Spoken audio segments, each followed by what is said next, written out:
responsables. A partir de este momento, las informaciones que son noticia toman el protagonismo. Comienza Informe RCR. Muy buenos días, bienvenidos a este Informe RCR de hoy, 26 de mayo de 2021. Estamos trabajando a nombre de Jaime Nestares en la dirección general de la estación, Débora Arcaya en la gerencia de producción, Marilia García en la coordinación de redacción, Génesis Rodríguez en la producción y César Arteaga en la dirección técnica. Comenzamos este compacto informativo destacando que el presidente interino, Juan Guaidó, instó este martes a las estructuras políticas de Caracas del grupo que lidera a salir a la calle, al encuentro de la gente, a presentar el llamado Acuerdo de Salvación Nacional que contempla negociar con el régimen de Nicolás Maduro para buscar una salida a la crisis del país. En el encuentro, Guaidó insistió en que es fundamental y elemental lograr la mayor y mejor unión posible. Esto para avanzar en el objetivo de conseguir el cambio político que urge en el país para poner fin a la crisis que se agudiza cada vez más. Yo lo he dicho, estamos esperando unanimidad, nos estamos buscando y vamos a seguir. Y ustedes me han escuchado en todos los espacios. Hay que extender las manos, hay que buscar incorporar a todos los sectores, en todo momento. Ese es el mandato que tenemos en este momento. ¿Qué tenemos que hacer a partir de ya? Salir al encuentro de nuestra gente e incorporarlos en el Acuerdo de Salvación Nacional. Salvemos a Venezuela, elecciones libres y justas ya. Salvemos a Venezuela, salario justo ya. Salvemos a Venezuela, educación libre ya. Salvemos a Venezuela, para la calle ya. Salvemos a Venezuela, condiciones ya. Salvemos a Venezuela porque lo merece nuestro país y nuestros hijos. Salvemos juntos a este país. Dios los bendiga y seguimos adelante. ¡Fuerza! Por su parte, el exgobernador del estado Miranda, Enrique Capriles, mostró este lunes su respaldo a la plataforma unitaria conformada por 40 organizaciones que apoyan a Juan Guaidó, con el que discrepó públicamente en numerosas ocasiones y cuyos planes criticó. En momentos tan difíciles, urge iniciar una nueva etapa política que permita encontrar soluciones reales al sufrimiento de nuestra gente. La unión de todos los sectores del país ayudará a abrir caminos para superar la crisis, escribió Capriles en Twitter en un mensaje acompañado del comunicado.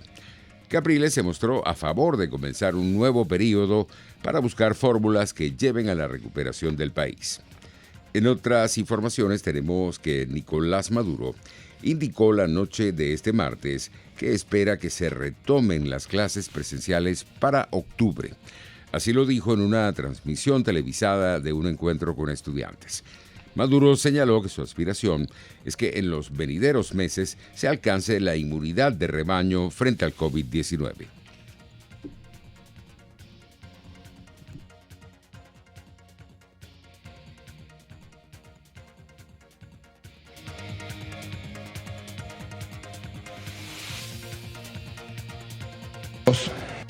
Yo aspiro con el favor de Dios que el plan que tenemos de vacunación, de obtención de las vacunas, entre los meses de junio, julio, agosto y digo septiembre, se cumpla. Podamos conseguir ya las vacunas que nos han asegurado. Podamos vacunar a más del 70% de la población y entonces, noticia feliz, muchachos, en septiembre, octubre, volveríamos a las clases presenciales en los liceos, en las escuelas, volveríamos con bioseguridad cuidándonos, pero volveríamos otra vez a ser felices, en la cancha, en la plaza, en el aula, en la cantina, en el pasillo, felices. Por su parte, el presidente de la Federación Médica Venezolana, Douglas León Natera, desmintió al ministro de Salud de Nicolás Maduro, Carlos Alvarado, quien afirmó que se ha vacunado contra el COVID-19 a más del 90% del personal sanitario del país. Es una mentira vil y descarada. Hay que hacerle un llamado de atención a este señor para que no siga mintiendo, igual que Nicolás Maduro, quien anunció que han llegado al país 1,3 millones de vacunas. El vocero del gremio médico indicó que, según lo informado por el oficialismo, en Venezuela han llegado 880.000 vacunas que equivalen al 0,8% de las necesidades del país. Entre tanto, la administración de Maduro reportó este martes 1.317 nuevos contagios de COVID-19, todos por transmisión comunitaria. En un balance ofrecido por Twitter, el ministro de Salud chavista, Freddy Ñáñez, detalló que los casos comunitarios están ubicados en Yaracuy, Zulia, Nueva Esparta, La Guaira, Miranda y Lara. Ñáñez reportó además 16 fallecidos para llegar a 2.544 personas muertas por el virus. El diario El Tiempo de Anzoátegui anunció que su edición impresa circulará hasta este miércoles debido a varios factores como la falta de bolívares en efectivo, inflación, el agotamiento del papel periódico, entre otros. No obstante, señalaron en un comunicado que dicha despedida los toma preparados, ya que avanzaron en el nivel tecnológico con su web en su última etapa de transformación y así seguirá al lado de los anzoatiguenses. Por su parte, el presidente editor de El Nacional, Miguel Enrique Otero, informó desde Madrid que acudirán al Sistema Interamericano de Derechos Humanos, a las Naciones Unidas y a la Corte Penal Internacional para notificar del caso del embargo por parte del funcionario chavista Diosdado Cabello contra este medio de comunicación, porque a su juicio se puede estar en presencia de elementos que configuran el crimen de persecución como crimen de lesa humanidad. Son tres. Primero, la Corte Interamericana de Derechos Humanos, donde ya tenemos un procedimiento avanzado, porque yo tengo medidas cautelares de hace muchos años, pero ahora con este caso tan evidentemente arbitrario y violador de todos los derechos, pues llegaremos hasta la Corte, y la Corte que emita una decisión en relación a la recuperación del edificio, de las instalaciones. Esa es la primera cosa y la condena del país. Después, con las Naciones Unidas, que no tiene corte, no es este tipo de estructura, pero sí lograr que ellos condenen al régimen por lo que han hecho. Y en el Tribunal Penal, la Corte Penal Internacional, donde se ha avanzado mucho por todas las violaciones de los derechos humanos, y ahora se va a avanzar más porque hay un nuevo fiscal, etcétera. Yo creo que ya el régimen está muy complicado, muy preocupado también, inclusive han cambiado un poco su política, han puesto presos y han criminalizado a algunos funcionarios policiales para tratar de evitar que la Corte Penal Internacional actúe, cosa que la Corte Penal Internacional no es idiota, ellos saben que lo están haciendo como una cosa de relaciones públicas, pero incorporar nuestro caso al expediente que tienen allá. Es un caso más de violación a los derechos fundamentales y es un caso más que engrosa el expediente. Pasamos a la materia económica. El economista y profesor universitario Carlos Ñáñez hizo referencia al nuevo sistema de impuestos al petróleo venezolano, anunciado por 3 agencias del gobierno de China, y aseguró que es una situación alarmante y que de aplicarse ese sistema se verá reflejado notablemente en la economía venezolana.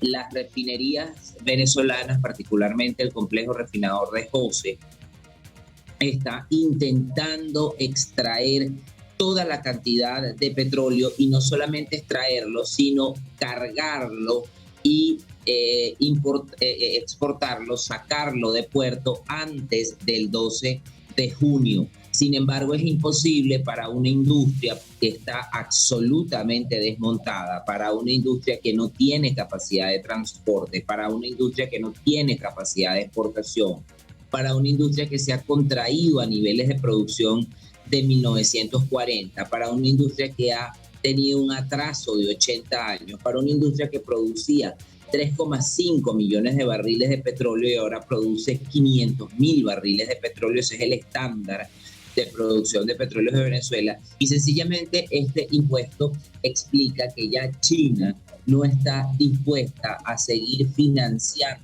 al proyecto revolucionario de Nicolás Maduro en la misma proporción de gasto que demanda este proyecto. Carlos Yáñez, en declaraciones dadas hoy en RCR, afirmó igualmente que de aplicarse ese impuesto chino afectará gravemente a los ciudadanos de a pie, ya que esa reducción de producción de petróleo en Venezuela incrementará los índices de la hiperinflación en el país.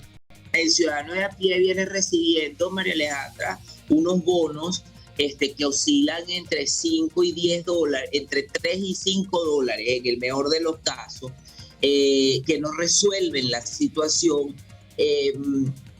Toda esa política de transferencia del Estado quedaría absolutamente sin recursos para poder avalarla, aun cuando el Estado sigue generando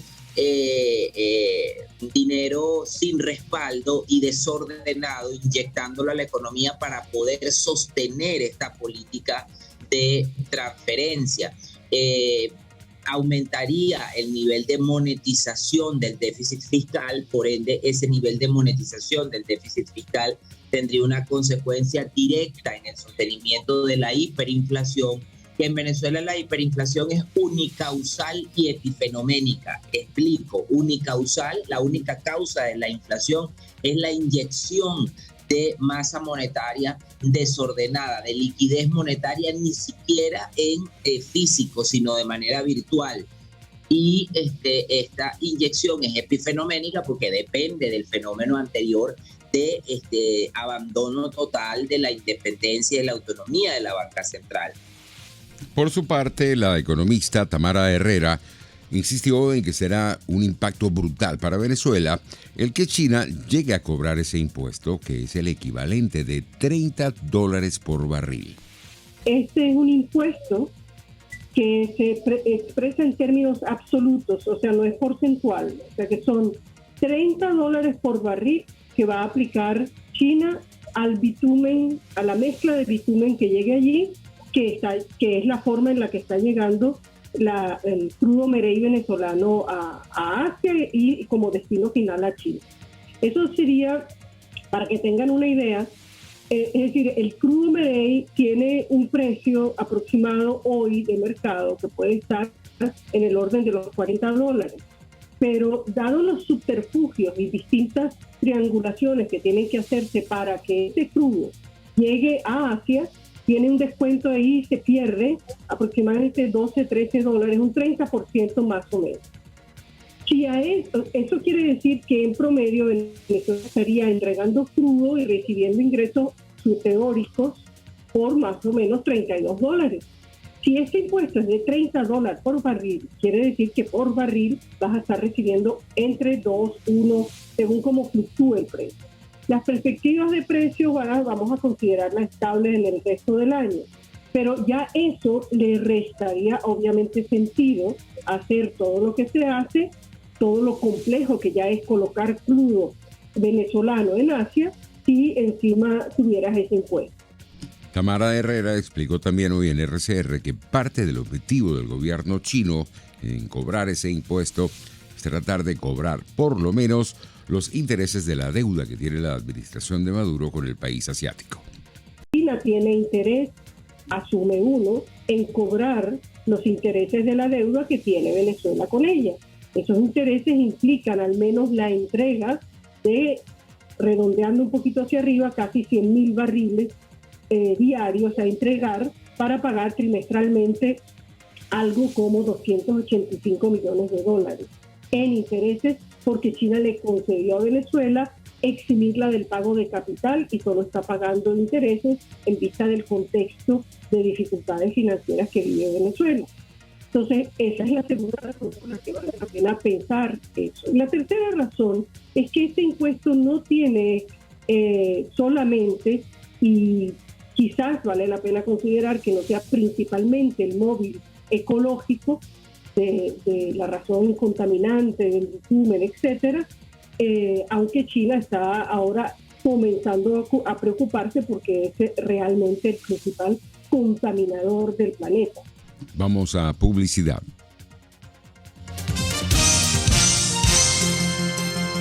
Usted escucha Informe RCR por su 750 AM.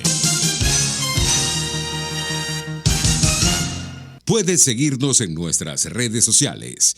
En Twitter, @RCR750, la radio que se ve.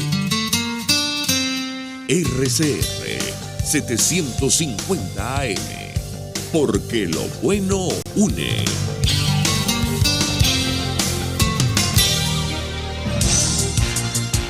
Les estamos presentando Informe RCR, el compacto informativo de esta hora, solo por RCR 750 AM.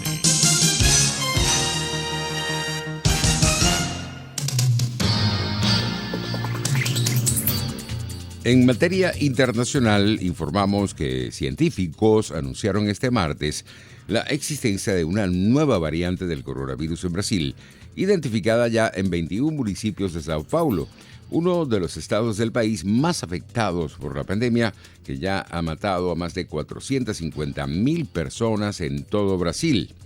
La Sociedad Brasileña de Virología bautizó a la nueva cepa como P.4 y afirmó en una nota que contiene la mutación L452R en la proteína Spike o espiga del virus, alteración también presente en la variante india. En otras noticias internacionales, tenemos que los sirios están convocados hoy a las urnas en unos comicios presidenciales en los que Bashar al-Assad tiene asegurado su cuarto mandato en un país destrozado por la sangrienta guerra, hundido en una crisis económica y sin oposición. Nuestros colegas de Radio Francia Internacional nos amplían. Más de 12.000 centros de voto ya han abierto sus puertas en las zonas de Siria controladas por el gobierno para unas elecciones presidenciales en las que, sin sorpresa, se espera salga reelegido el actual dirigente Bashar al-Assad y para las que más de 18 millones de personas están llamadas a las urnas. A estos comicios, rechazados por la oposición en el exterior y la ONU, concurren el actual presidente, el ex viceministro de Asuntos Parlamentarios y el líder de la oposición interna tolerada en Siria, Mahmoud Marai. La principal alianza opositora en el exterior, la Coalición Nacional Siria, ha insistido en que la cita, a la que por ley no puede concurrir este u otros grupos exiliados, es una farsa total y carece de valor legal, político y legítimo. Por ello reclama unos comicios con presencia de observadores internacionales y en los que todos los sirios puedan votar, ya que esta cita solo tendrá lugar en las áreas bajo control del gobierno y quedan excluidos varios territorios del norte. En las últimas elecciones de 2014, en plena guerra y cuando por primera vez en medio siglo se presentó a los comicios más de un candidato tras enmendar la Constitución a raíz de las protestas iniciadas en 2011, al-Assad arrasó con el 88% de los votos. En materia deportiva, el Real Madrid y Luka Modric han acordado la ampliación del contrato del centrocampista croata hasta el 30 de junio de 2022. Esto lo informó el club en un comunicado. Modric, cuyo contrato acababa el 30 de junio, firmó la renovación en la ciudad deportiva de Valdebebas, acompañado por el presidente Florentino Pérez, quien le entregó una camiseta con su nombre y el dorsal 2022. El jugador de Zadar, de 35 años, llegó al Real Madrid procedente del Tottenham inglés en la temporada 2012-2013, por lo que completará 10 campañas como jugador blanco. En otras notas deportivas, la Federación Venezolana de Fútbol informó este martes a través de su red social Twitter que el jugador del Deportivo Lara, Jesús Bueno, dio positivo por coronavirus. Bueno, fue sometido a la prueba, así como el resto del equipo, antes de sumarse a la concentración y en la misma salió positivo, por lo que fue aislado del grupo. Así estamos llegando al final de esta emisión matutina de Informe RCR. Los esperamos para nuestra emisión meridiana. Hasta entonces. Hasta aquí este compacto noticioso. Manténgase en nuestra sintonía, porque estaremos informándole de la noticia al momento de producirse. RCR 750 AM.